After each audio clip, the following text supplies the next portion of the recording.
모두들 안녕하세요. 저는 32이 된 가장입니다. 아내와 이제 돌 지난 아들과 행복하게 지지고 볶으며 재밌게 살고 있는데요.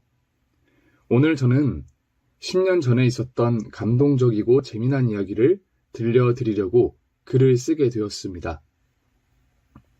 저 혼자 알고 있기 조금 아까운 사연이라 많은 분들과 공유하고 싶은 마음도 들었고요. 그럼 어떤 사연 때문에 저란 놈이 펜을 들었는지 재밌게 써보도록 하겠습니다. 화목하고 부유한 집에서 자란 저는 대학을 1년 다니고 남자라면 다 가는 군대에 입대했습니다. 21살의 꽃다운 나이에 나라를 지킨다는 명목을 가슴에 새겨서 씩씩하고 멋지게 부모님께 큰절을 올리고 훈련소로 들어갔죠. 5주간의 훈련은 말도 못하게 힘들었지만 동기들과 단합이 잘 되어서 나고자 하나 없이 훈련을 마치게 되었어요. 훈련소 앞으로 대형 버스 수십 대가 들어섰고 동기들과 손을 흔들며 각자 정해진 버스에 올랐고 어딘지 모를 곳으로 이동했습니다. 다른 동기들은 앞서 세워진 장소마다 내렸는데 저와 몇몇 동기들은 마지막까지 버스에 남아 강원도 산골에서 내리게 되었답니다. 주위를 둘러봤더니 동서남북으로 높은 산이 둘러싸여 있었는데 한숨이 절로 나오더라고요. 군대 다녀오신 분들은 제 마음 이해하시죠? 이런 산골짜기에서 2년 동안 군 생활을 한다는 부담감과 압박감이 가슴을 옥죄어 오는 기분이었어요. 자대 배치를 받고 몇 주 동안은 적응하고 열심히 배우는 시간을 보냈고 이후부터는 선임병들처럼 야간 보초도 서게 되었고 많은 작업들과 훈련들의 반복으로 피부가 까맣게 타버렸답니다. 부대 주변에는 거의 아무것도 없었는데 위병소 앞으로 할머니 한 분이 매일 지나다니셨어요. 그분은 늘 리어카를 손수 끌면서 폐지나 고무를 주우러 다니시며 생계를 이어가는 어르신이었습니다. 그래서 부대 사람들은 할머니가 매일 폐지를 가져가실 수 있게 위병소 앞에 빈 박스나 고철 같은 것들을 내놓았어요. 낮 1시쯤에 꼭 부대 앞을 지나가셨는데 제가 위병소 근무 시간이 겹치면 할머니와 잠시지만 다정한 대화를 나누곤 했답니다. 할머니, 오늘도 리어카가 꽉 찼네요. 금방 부자 되시겠어요. 아이고, 최군 아닌가? 자네가 지난번에 쇳덩이 챙겨준 군발이 맞지? 네, 맞아요. 기억하시네요? 이야, 총명하시네요. 그런데 군바리가 뭡니까? 아니, 그럼 군발이를 뭐라고 불러? 아니, 그런데 자네 짝대기가 3개네? 지난달에 2개였는데 진급한 모양이지? 이야, 눈썰미까지 좋으세요. 맞아요. 이제 저 상병입니다. 이제 전역까지 1년 남았다고요. 최군. 과연 그날이 올까? 국방부 시기는 느리게 가는 걸 알긴 하지? 아마 3년 같은 1년을 보낼 거야. 아, 할머니, 그런 무서운 말씀 좀 하지 마세요. 안 그래도 시간이 안 가서 죽을 맛인데 그렇게 악담을 하시니까 소름이 돋잖아요. 이런 식으로 장난 섞인 대화를 나누며 할머니와 가끔 마주쳤답니다. 그러다 부대원들과 근처 시내로 외박을 나가게 되었어요.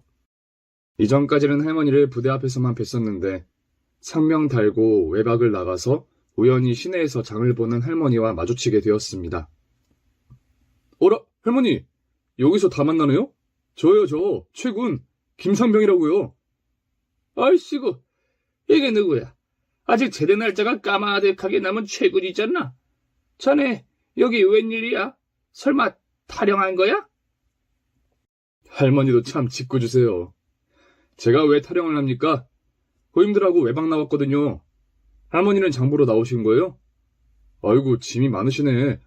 저희가 들어드릴게요. 댁이 어디세요? 그렇게 외박 나와서 만나게 된 할머니를 댁까지 모셔다 드렸어요. 할머니는 저희 도움을 거절하지 않고 젊은 놈들이 힘 좀 써달라며 한참 동안 오르막길을 올라 낡고 허름한 집까지 짐을 들어드렸어요. 그런데 이대로 가면 뭔가 후회할 것 같아서 할머니께 도울 일이 있으면 얼마든지 부려먹어도 좋다고 말씀드렸습니다. 그러자 할머니는 옳거니 하시며 집안에 문짝이 떨어진 데다 전기가 끊어진 방이 있다며 저에게 수리해달라고 하셨어요. 그래서 후임들과 할머니 댁에 들어가 방문을 고쳐드렸고 전기가 들어오지 않는 방의 전기선을 새로 깔아드렸답니다. 그리고 할머니께 다음에 또 부대 앞에서 만나자고 인사를 드렸는데 저희에게 수고했으니 밥 한 끼 해주겠다며 마당에 잠시 앉아있으라고 하셨습니다. 수고스러운 일이라 괜찮다고 말씀드렸는데 한사코 당신의 음식을 먹기 전에는 절대 나갈 수 없다 고집을 부리셔서 밥을 얻어먹게 되었답니다. 그런데 할머니의 손맛이 어찌나 훌륭하던지 집에서 먹던 엄마 밥보다 훨씬 맛있었어요. 우와, 할머니, 밥에 꿀을 발라주셨어요? 왜 이렇게 맛있는 거예요? 내가 손맛이 좀 있어. 그리고 최군 자네가 맨날 짬밥만 먹다가 오랜만에 집밥을 먹어서 맛있게 느껴지는 거기도 하지. 어쨌든 맛있다고 하니 기분이 좋네. 실컷들 먹고 더 먹어. 다들 2그릇 이상씩은 먹어야 하네. 덩치값들 하고들 나가라고. 그래서 저와 후임들은 허리띠를 풀어버리고 할머니의 밥을 실컷 먹었답니다. 그리고 나서 할머니 댁에서 나오게 되었고 한동안 만나 뵙지 못했어요. 낮 시간에 근무가 걸려야 볼 수 있을까 말까 했는데 한동안 아침과 늦은 밤에만 위병소 보초를 서서 몇 달간은 할머니를 뵙지 못해 아쉬웠습니다. 시간이 조금 지나 상병 정기휴가 날이 다가와서 군복을 빳빳하게 다리고 군화까지 광을 번쩍나게 닦아서 부대를 나서게 되었습니다. 그리고 시내까지 걸어가서 버스를 기다리고 있었는데 폐지 줍는 할머니가 저 멀리 보였어요. 오랜만에 봐서 그런지 2배로 반가워서 할머니를 향해 달려왔습니다. 할머니! 할머니! 에? 누구? 아, 최군이구나. 자네 오랜만이네. 요새 보이지 않아서 타령한 줄 알았잖아. 할머니는 저만 보면 타령 걱정을 하세요. 그런데 옆에 있는 이 잘생긴 친구는 누구예요? 할머니 손자시구나. 맞아. 내 손자 잘생겼지? 공부도 잘하고 학교에서 인기도 많은 녀석이야. 할머니는 손자와 둘이 산다고 말씀하셨고 손자의 부모이자 할머니의 아들과 며느리는 세상을 떠났다는 이야기까지 숨김없이 해주셨습니다. 저는 연민과 동정하는 태도를 드러내지 않고 덤덤하게 듣는 척하며 할머니 손자에게 어깨 동무를 했습니다. 할머니, 저 휴가 나가는 길인데 밥 좀 주세요. 그동안 할머니 밥이 그리웠다고요. 그럴까? 내가 해줄 수 있는 게 밥밖에 없으니 그리 하지. 내가 최군을 이뻐라 하니까 얼마든지 해줄 수 있다고. 그런데 휴가 나갈 양반이 이 노인네한테 시간을 빼앗기는 게 아닌지 몰라. 예쁜 아가씨 만나야 하는 거 아니야? 아쉽게도 만날 아가씨가 없네요. 저 시간 많습니다. 그럴 줄 알았어. 자네 얼굴은 너부대대해서 우리 같은 노인네들한테나 먹힌다고. 젊은 아가씨들이 별로 안 좋아할 얼굴이야. 너무 진솔하신 거 아니에요? 빈말이어도 잘생겼다고 해주시면 덧납니까? 그렇게 수다를 떨며 오르막길을 오랫동안 올라 할머니 댁으로 들어가 오랜만에 밥을 먹었네요. 역시나 다시 먹어봐도 저희 엄마의 밥맛보다 맛있었습니다. 이번에도 고봉밥 2그릇을 깨끗하게 비우게 되었고 곧 버스를 타려고 나섰습니다. 할머니, 저 이만 가볼게요. 다음에 또 만나 봬요. 그래, 휴가 즐겁게 보내고 와. 부모님한테 큰 절도 올리고 효도도 하고 말이야. 네, 그만 가볼게요. 안녕히 계세요. 어이, 할머니 손자. 앞으로 형이라 불러. 시내에서 형 보면 인사해라. 형, 저도 시내에 가봐야 해요. 친구들 만나러 가야 하거든요. 할머니 잠깐 나갔다 올게요. 할머니 손자는 제 옆을 나란히 걸으며 이것저것 물어보더군요. 군대가 힘드냐, 재밌냐, 선임들이 막 때리고 굴리느냐 하며 궁금한 게 많은 모양이었습니다. 그도 그럴 것이 할머니 손자도 나이가 고등학생이어서 3년만 지나면 저처럼 군복을 입을 테니 걱정이 들었을 겁니다. 저는 군생활 수다를 장전해서 실컷 수다를 떨었는데 허풍도 조금 섞어서 이야기했습니다. 민식아, 형이 말이야 작년 가을에 산속에서 훈련을 받고 있었는데 곤만한 멧돼지를 봤어. 얼마나 크던지 100m 거리에서도 눈동자가 보였다고. 그런데 이 형이 말이야. 고된 훈련으로 배가 하도 고파서 그 멧돼지를 맨손으로 때려 잡았다는 거 아니냐. 그리하여 모든 부대원들이 멧돼지 고기를 실컷 먹었지. 그날을 생각하면 아직도 짜릿하다니까? 저녁하기 전에 다시 멧돼지 한 마리 잡으면 소원이 없겠다. 형, 구라가 많이 심하시네요. 무슨 멧돼지를 맨손으로 때려잡아요. 뻥도 정도껏 치세요. 제가 강원도에서 나고 자랐는데 그런 허풍을 믿을 것 같아요? 아니야. 형은 진짜로 맨손으로 잡았어. 이 자식 날 안 믿는 거야? 와, 이걸 어떻게 증명하지? 답답해 미치겠네. 제가 가슴을 치며 진짜라고 연신 말해봤지만 민식이는 낄낄거리며 비웃기만 했습니다. 그러다 곧 시내버스 정류장에 도착해서 민식이와 손을 흔들며 헤어졌어요. 그런데 버스가 10분이 넘어도 오지 않아 주변을 둘러보고 있었어요. 한적한 시골이라 지나가는 사람이 하나도 없었죠.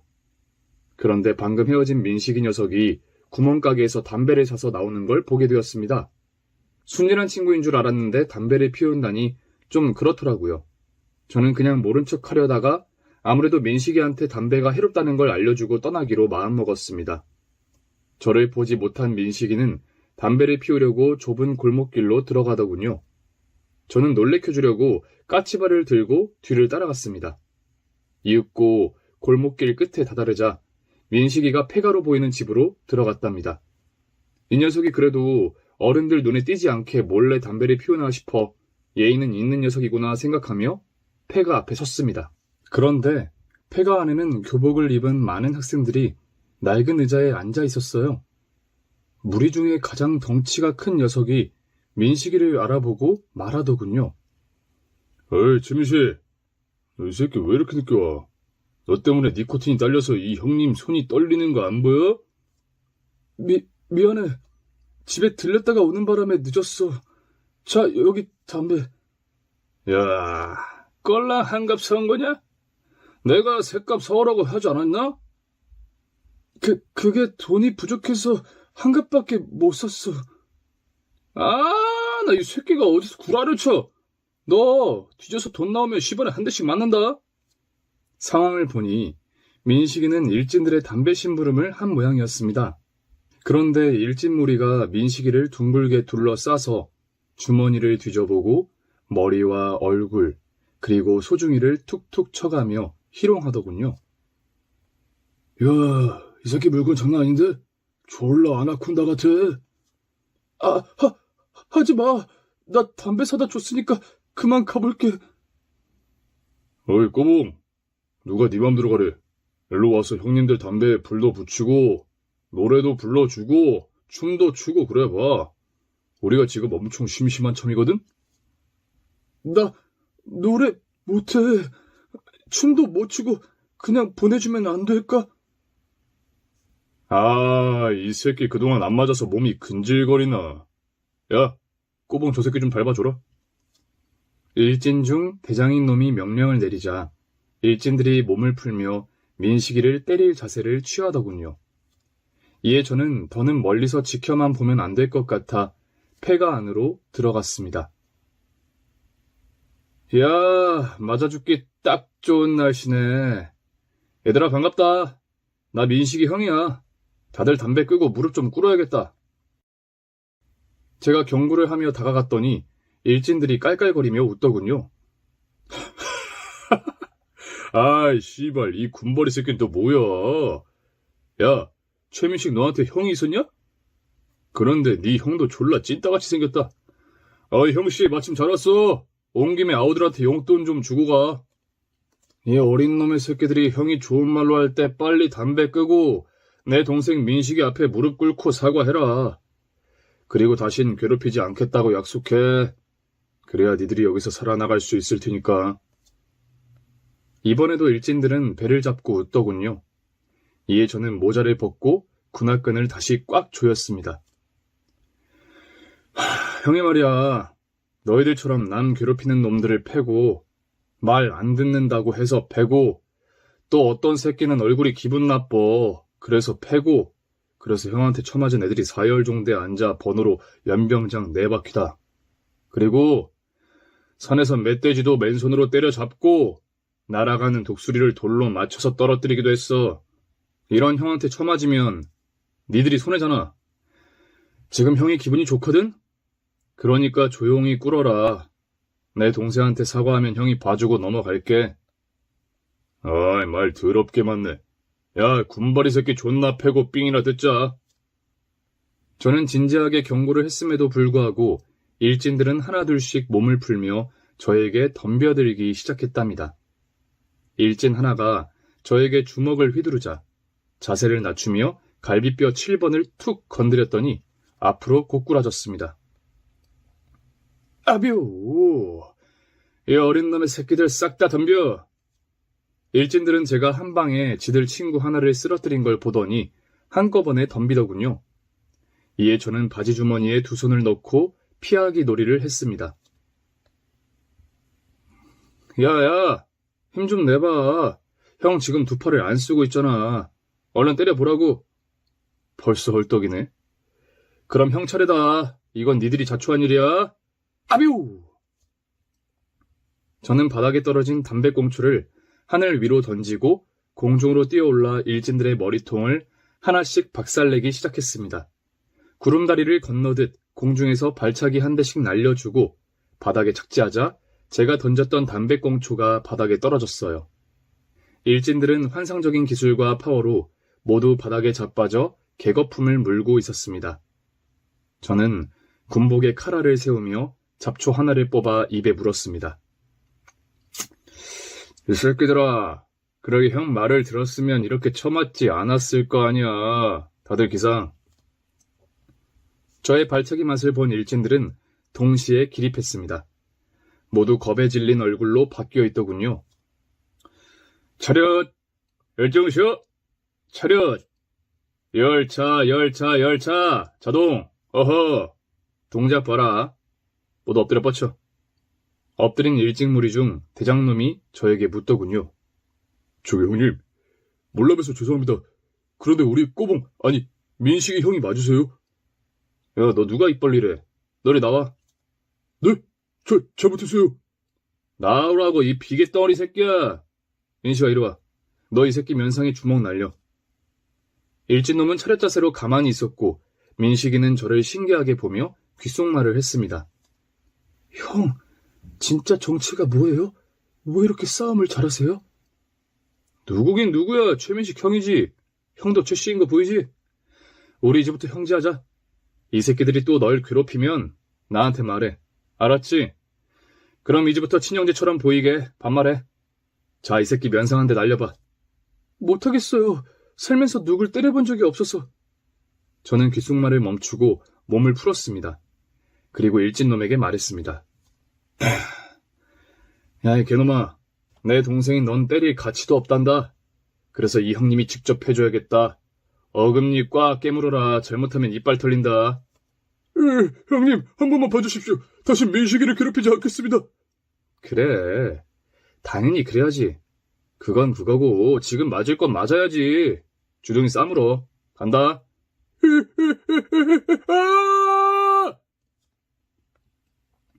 저는 쾅 소리를 내며 일진놈 뒤에 있는 폐가 문짝을 주먹으로 두동강을 냈습니다. 이 정도면 겁을 먹었으니 다시 민식이를 괴롭히지 않을 것 같았죠. 그런데 일진 대장놈이 훌쩍거리며 바지에 오줌을 지리더군요. 뭐야 이거? 오줌이야? 야, 씨발, 존나 더럽네. 야, 다들 봤지? 니들 대장이 이런 놈이야. 봤냐? 그러니까 이렇게 몰려다니면서 약한 애들 괴롭히지 마라. 나같이 무서운 놈을 만나게 될 테니까 알아들었어? 제 말에 일진들은 이구동성으로 넵 하고 대답하더군요. 그래서 전 민식이의 어깨에 손을 올리고 폐가에서 퇴장했습니다. 그제야 웃음을 찾은 동생이 저에게 묻더군요. 형, 진짜 멧돼지 잡았어요? 날아가는 독수리를 돌멩이로 맞춰서 떨어뜨렸어요? 아까 공중에 붕 날아서 저 자식들 면상을 날리고 착지할 때 존나 멋있었어요. 그 기술 저한테도 가르쳐주세요. 민식아, 넌 싸움 같은 거 하지 마. 할머니 생각해서 공부만 열심히 해. 나중에 또 누가 널 건드리면 무조건 형을 찾아. 부대 전화번호랑 집 전화번호 적어줄 테니까 연락해. 알았지? 너 할머니 속썩이면 안 된다. 형이랑 약속해. 네, 알겠어요. 형, 아무튼 고마워요. 이제 학교 가는 게 무섭지 않을 것 같아요. 형은 제 영웅이에요. 에휴, 영웅은 무슨, 그래봤자 싸움박질이야. 남자는 싸우지 않고 이겨야 진짜 멋있는 거야. 민식이 네가 그런 남자가 되어야 해. 추가로 할머니도 잘 지켜드리고 말이야. 그렇게 저는 민식이에게 잊지 못할 추억을 심어주고 버스를 타고 집으로 향했습니다. 9박 10일간의 긴 여행이 끝나고 들어가기 싫은 부대를 억지로 들어가게 되었고, 변함없는 훈련과 작업, 위병소 근무까지 3일, 같은 하루를 보냈답니다. 제가 병장을 달게 되면서 할 수 있는 게 많아졌어요. 이를테면 위병소 근무 시간을 후임들과 바꿀 수 있었죠. 저는 할머니와 자주 만나고 싶어 낮 1시 근무를 매일 고정으로 들어갔어요. 후임들은 병장이 그러자고 하니 아무 말도 못하고 근무 시간을 바꿔 주었답니다. 그래서 폐지를 주우러 지나가시는 할머니를 위해 내무실이나 부대 안에 있는 종이와 돈이 될 만한 고물을 가지고 위병소로 나갔습니다. 그리고 같은 시간에 지나가시는 할머니를 거의 매일 만났어요. 어이, 최군. 오늘은 고물 뭐 가지고 왔어? 할머니, 오늘은 박스랑 못 쓰는 전깃줄 좀 모아왔어요. 이거 돈 되는 거 맞죠? 그럼! 이거 껍데기 벗겨서 팔면 쏠쏠하게 값을 받지. 매번 고맙네, 최군. 고맙긴요.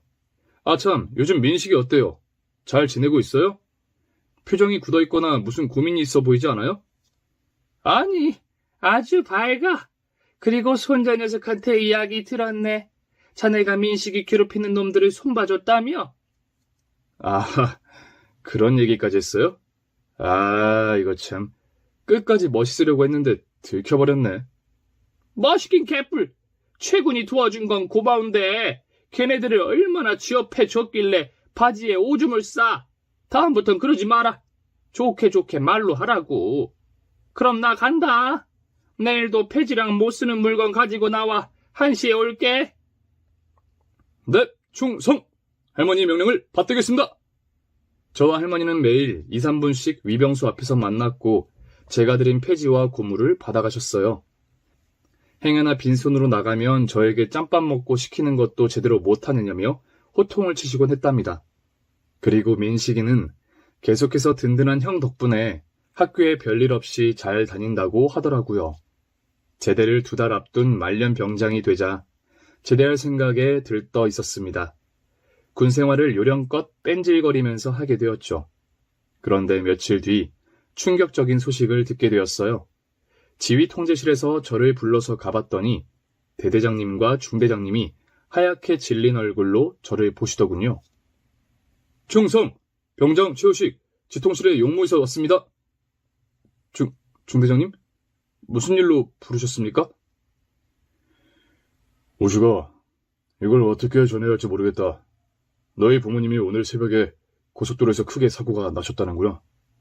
지금 상황이 좋지 않으시다고 연락이 왔다. 어서 옷 갈아입고 나와라. 저희 부모님이 사고를 당했다는 말씀이십니까? 알겠습니다. 빨리 준비해서 내려오겠습니다. 저는 내무실까지 세차게 뛰어가서 떨리는 두 손으로 옷을 갈아입었습니다. 그리고 중대장님의 개인차를 타고 부모님이 입원하신 병원으로 향했답니다. 중대장님은 과속카메라에 실컷 찍힐 만큼 심하게 과속을 하셨어요. 상황을 보니 많이 안 좋을 것 같았죠. 3시간 반을 달려 부모님이 입원한 병원에 내려 뛰어가 봤더니 경찰들과 의사선생님이 기다리고 있었는데 제가 부모님 아들이라고 전하자 의사선생님이 고개를 가로저으며 말씀하셨습니다. 유감스럽지만 부모님 2분 다 돌아가셨습니다. 사고 현장에서 이미 숨을 거두셔서 저희가 할 수 있는 게 아무것도 없었습니다. 고인의 명복을 빕니다. 그럴 리가. 우리 부모님이 이렇게 황망하게 떠나실 분들이 아니에요. 뭔가 잘못했다고요. 내 눈으로 보기 전까지는 믿지 않을 겁니다. 심장이 미친 듯이 뛰었고 제발 영안실에 있는 2 사람이 제 부모님이 아니길 빌었습니다. 하지만 하얀 천을 내리자 아버지와 엄마가 눈을 감고 누워 계셨어요. 돌아가셨더군요. 부모님을 확인한 저는 두 다리에 힘이 풀려 바닥에 풀썩 주저앉고 말았습니다. 그리고 터져나오는 울음 때문에 눈앞이 흐리게 변했답니다. 이게 현실이 아닌 꿈이길 바라며 제 뺨을 때려봤는데 많이 아픈 걸 보니 현실이 맞는 것 같더군요. 그렇게 제대를 2달 앞두고 부모님을 가슴에 묻게 되었습니다. 장례식 내내 잠 한숨 자지 않고 가슴 아프게 상주 자리에 앉아 있었는데 부모님과 같이 사업을 하시던 분들이 무더기로 찾아오셨어요. 부모님께 절을 올리고 상주인 저와 맞절을 하고 나자 바로 돈 이야기를 꺼내시더군요. 부모님이 가져간 투자금을 돌려받아야겠다며 내용 증명서를 저에게 들이밀었습니다. 저는 그 종이를 보고 깜짝 놀랐어요. 23살의 나이에 그런 큰 액수가 적힌 건 처음 봤으니까요. 저는 아무것도 몰라 뒤이어 찾아온 부모님의 변호사님에게 해결을 부탁드렸습니다. 그래서 변호사님은 부모님 재산 모두를 처분해서 투자금과 회사 직원들의 급여와 퇴직금을 지급하셨어요. 그러고 나니 저에겐 아무것도 남지 않았어요. 부모님과 살던 집까지 처분을 해서 군대를 제대하면 오갈 곳도 만날 가족도 없었죠. 저는 보름 동안 변호사님과 많은 일을 해결하고 나서야 부대로 돌아왔어요. 말년 휴가까지 모아서 다 썼기 때문에 이젠 전역하는 날까지 부대에 남아 있어야 했습니다. 중대장님은 부모님을 잃은 저에게 위병소 근무를 빼주시고 훈련도 열애시켜 주셨어요. 근무든 훈련이든 총을 들고 나가기 때문에 혹시나 위험한 행동을 할까봐 제외되었죠. 그래서 내무실의 차가운 바닥에 누워 부모님의 얼굴만 생각하면서 눈을 감았다가 뜨기를 반복했습니다. 그렇게 몇 주가 흐르자 누군가 저를 면회왔다는 방송이 내무실 안으로 들려왔어요. 아무도 찾아올 사람이 없는데 누가 왔을까 생각해봤더니 아무래도 빚쟁이들 중 하나가 돈을 모자라게 받아서 찾아온 것 같은 생각이 들더라고요. 어쨌든 멀리까지 저를 보러 왔으니 깔끔하게 군복을 입고 면회실로 들어갔습니다. 그런데 저를 찾아온 사람은 빚쟁이가 아니었습니다. 할머니. 아이고 이놈아, 최구나. 살이 왜 이렇게 많이 빠진 거야? 할머니가 어떻게 제 면회를 오셨어요? 혹시 민식이한테 무슨 일이라도 생긴 거예요? 일진놈들이 또 괴롭힌대요? 최구나. 아가 많이 힘들었지? 자네가 위병소에 나오지 않아 다른 군인한테 물어봤더니 너희 부모님이 돌아가셨다고 들었어. 아가 아직 힘들지? 할머니가 제 손을 잡으며 위로의 말씀을 하시자 눈물이 수도꼭지가 풀린 물처럼 멈추지 않고 쏟아져 나왔습니다.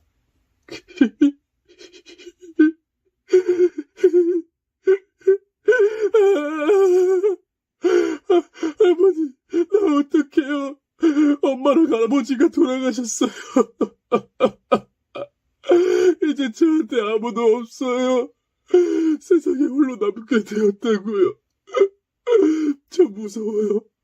부모님 없이 혼자 살아가는 것도 무섭고 제대하고 찾아갈 집도 없어서 무서워요.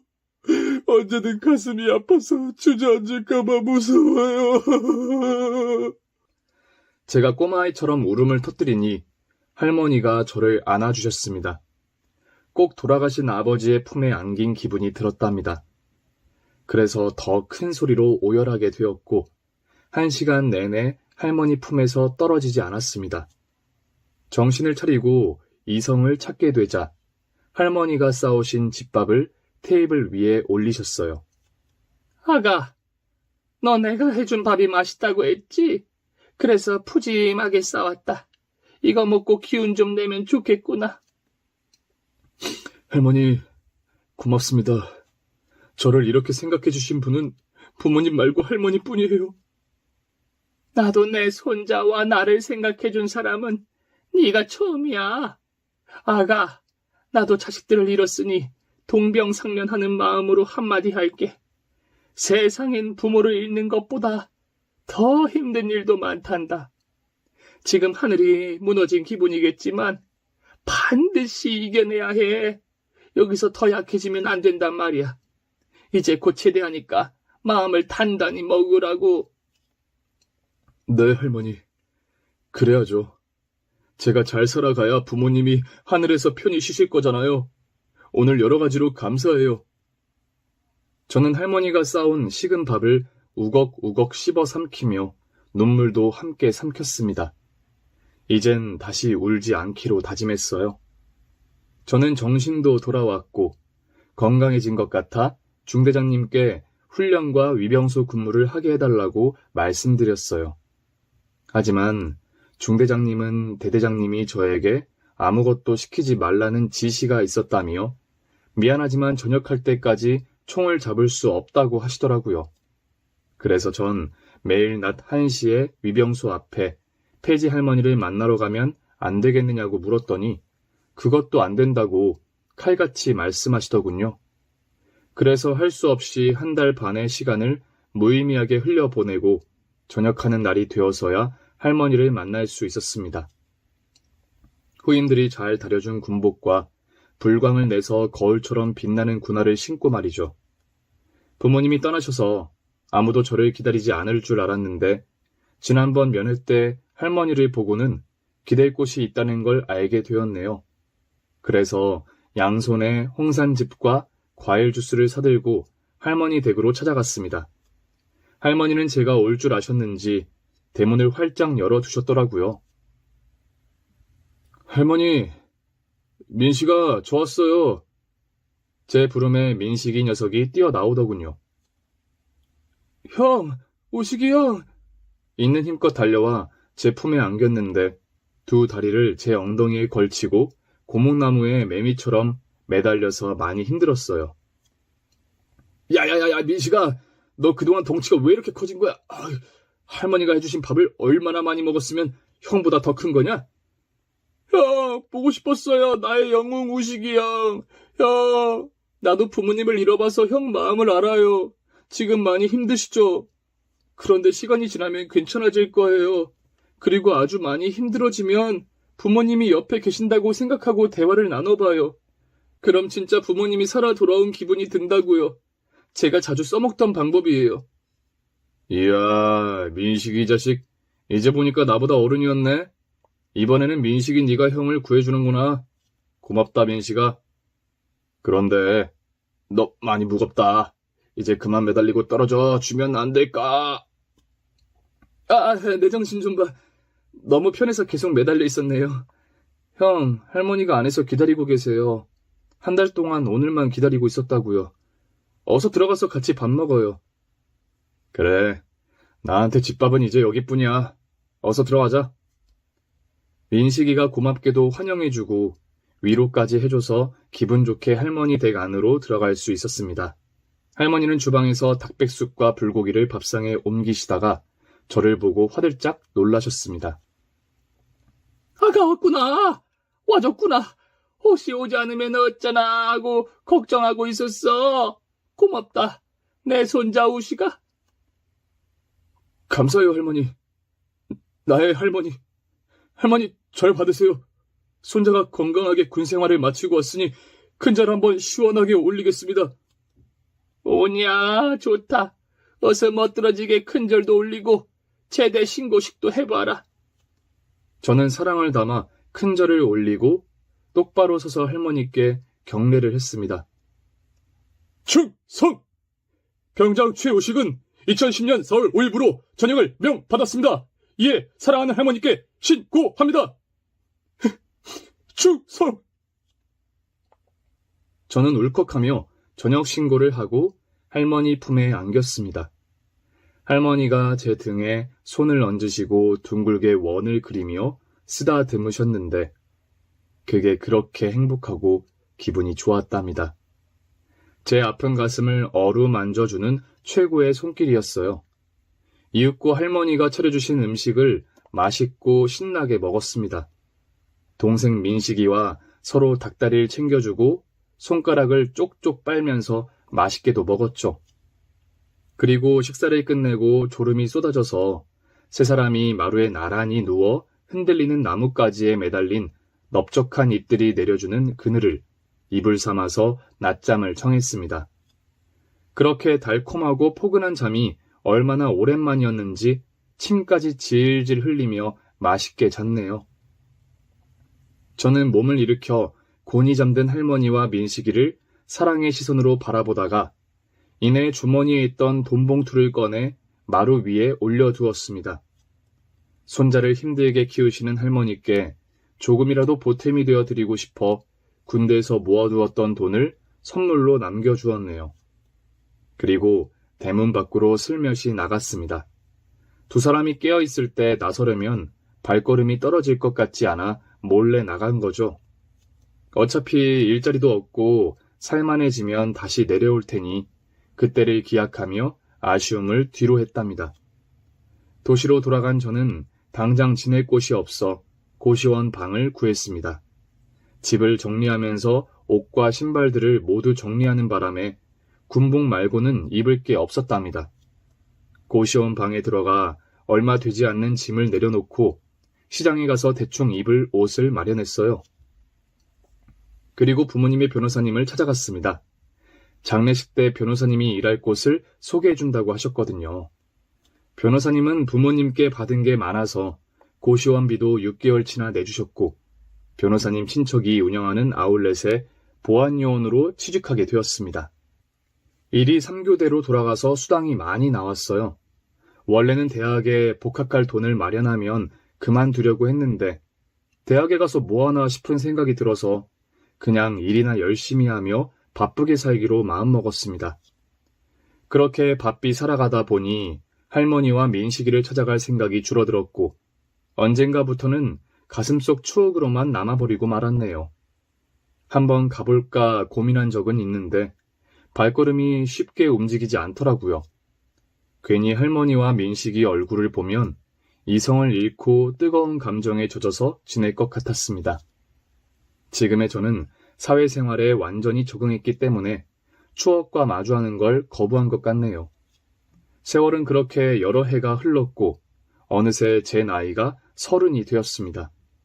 그동안 별일은 없었고 사랑하는 여자가 생겨 간단하게 혼인신고만 하고 신혼생활을 하고 있었습니다. 아내는 제가 보안요원으로 일하는 아울렛에 있는 잡화점에서 일하는 판매 직원이었어요. 직원 식당에서 여러 번 마주치다가 운명처럼 사랑에 빠져 이렇게 부부가 되었죠. 저희는 방 2칸짜리 월세에서 살았는데 생활이 빈곤하거나 궁핍하진 않았습니다. 맞벌이로 열심히 일하고 있었으니 5년 안에는 내 집 마련이 가능할 것 같았어요. 이렇게 사랑도 하고 일도 열심히 하며 바쁘게 살다 보니 군대에서 있었던 일과 부모님의 생각이 땅에 고인 빗물이 수증기로 증발하듯이 잊혀졌습니다. 그렇게 보통의 인생을 살고 있었는데 2년 뒤 상상도 못한 문자를 받고 주저앉고 말았어요. 폐지 줍는 할머니이자 저를 사랑하고 아껴주던 추억 속 할머니가 돌아가셨다는 부고 문자였거든요. 민식이가 오랜만에 이런 소식을 전해서 미안하다며 문자를 보냈는데 가슴이 울컥하더군요. 10년 전 일이긴 하지만 할머니와 민식이는 저에게 잠시 동안 가족이 되어주었고 진심으로 위로해준 유일한 사람들이라 그동안 찾아가지 않았던 게 죄스러워서 한탄의 한숨이 나오더군요. 무거운 마음으로 강원도를 향하는 기차를 타게 되었고 생각에 잠겨있는 와중에 벌써 도착해 있었습니다.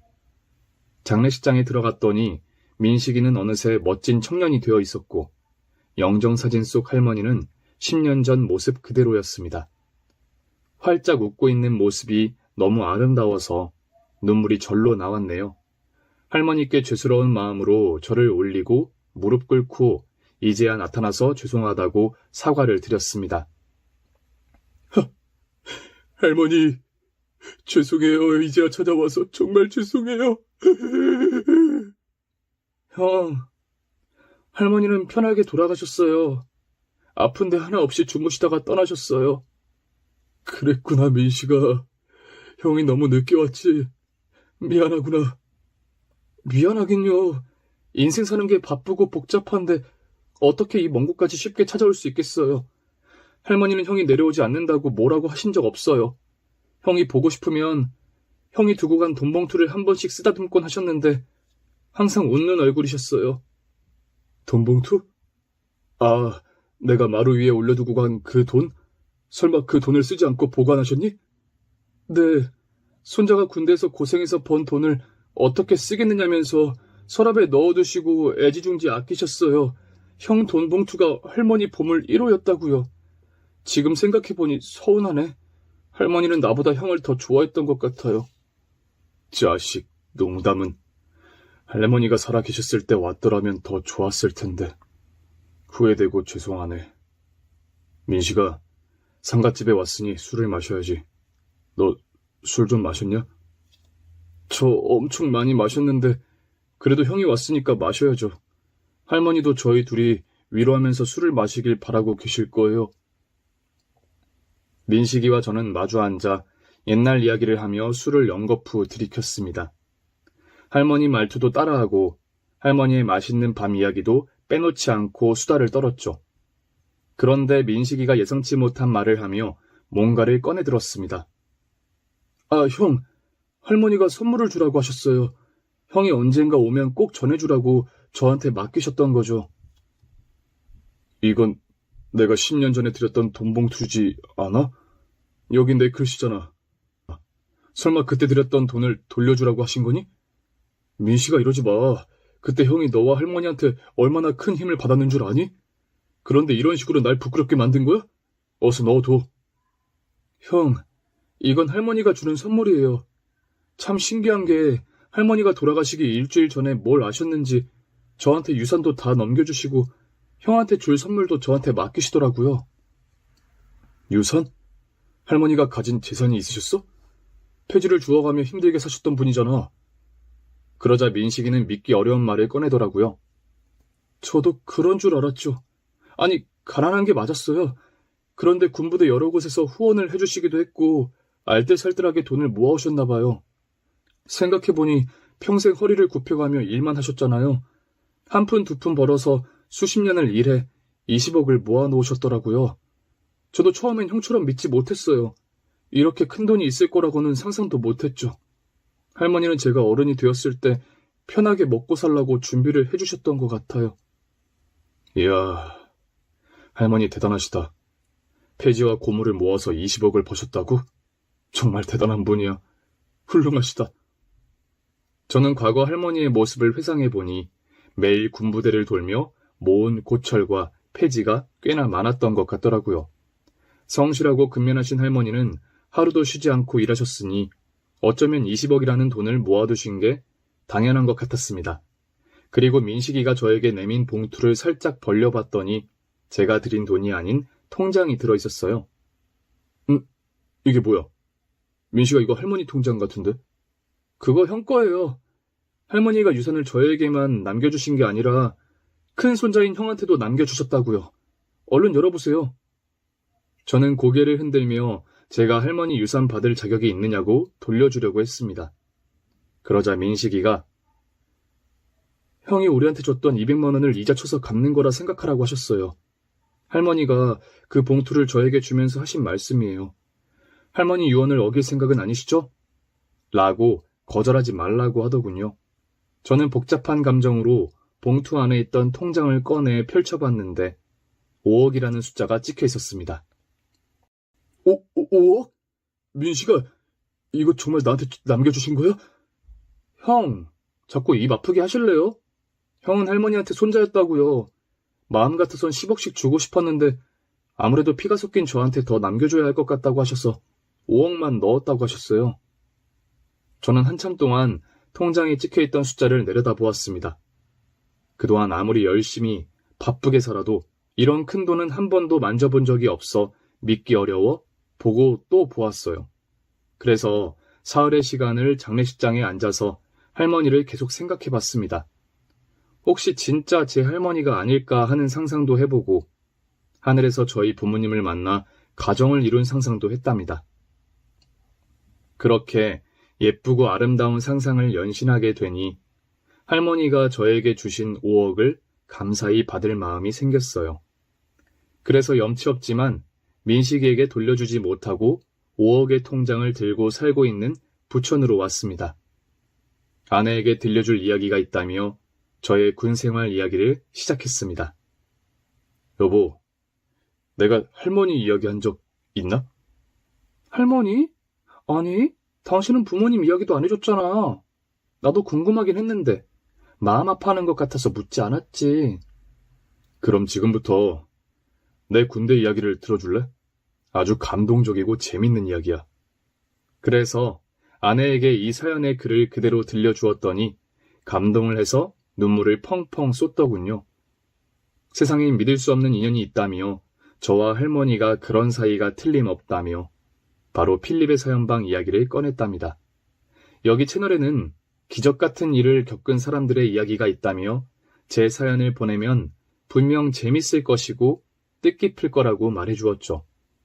그래서 아내에게 들려준 이야기를 글로 적게 되었답니다. 저는 할머니가 주신 5억으로 아내와 아주 좋은 아파트로 이사를 했답니다. 그리고 마음의 여유가 생겨서 그런지 아이를 바로 계획하게 되었어요. 이듬해에 딸아이가 태어났는데 여기서 가장 큰 반전이 있답니다. 저는 딸아이 이름을 할머니 이름과 똑같이 지었어요. 할머니 조남이 김복자님이셔서 딸아이를 최복자라고 지었답니다.